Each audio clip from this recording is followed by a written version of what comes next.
Hello, good morning. आज ना संध्याकाळी मी इडली बनवणार होते. जसं मी आधीच्या ब्लॉगमध्ये तुमच्याशी शेअर केलेलंच होतं, की मी तांदूळ भिजत टाकलेले होते. ॲक्च्युली आम्ही तिघंच जणं असल्यामुळं आम्हाला जास्त लागत नाही. त्याच्यामुळं मी 1 ग्लास तांदूळ टाकले होते. बस तेवढे सफिशियंट आहे आमच्यासाठी आणि मस्त असं बॅटर बनलेलं होतं. जनरली मी काय करत असते, की सकाळी तांदूळ भिजत टाकते आणि संध्याकाळी काढून घेते, म्हणजे रात्रभर छान त्याचं फर्मेंटेशन होतं.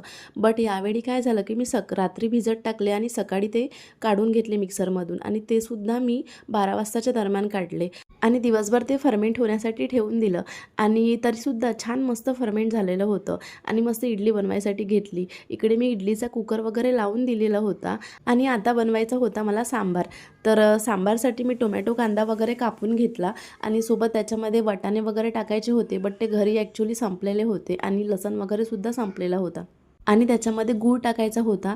तर गूळ पण संपलेला होता. त्याच्यामुळं मग यांना मी सांगितलं, तर ते आणायसाठी गेले. जवळच मिळतात भाजीपाला, सो काही टेन्शन नाही एवढं. बस एवढंच बॅटर उरलेलं होतं आणि बस तेवढ्या मध्ये आमचं होऊन जातं. इकडे अद्विकला मी आवाज देत होते आणि हॉलमध्ये जाऊन बघितलं तर तो होताच नाही. तो त्यांच्यासोबत भाजीपाला आणायला गेलेला होता आणि तोपर्यंत माझा कुकरसुद्धा झाला आणि बघा मी तुम्हाला दाखवते किती छान मस्त त्याला स्पंज आलेला आहे. तर त्याच्यासाठी मी त्याच्यामध्ये चाकू असं टाकून बघितलं, की त्याच्यामुळं आपल्याला समजून जातं मग त्या झाल्या की नाही. तर छान मस्त स्पंज आला. सगळे जे इडलीचे पात्र आहे ते बाहेर काढून घेतले, थंड होण्यासाठी ठेवले, कारण आपण लगेच जर काढलं तर काय होतं की ते तुटतात. आणि तोपर्यंत हे सुद्धा आले आणि सुद्धा सगळं भाजीपाला आणला आणि इकडे मी सगळं फोडणी दिलेलं होतं. त्याच्यामध्ये छान हा सांबार मसाला टाकते, त्यांनी खूप छान मस्त टेस्ट येते.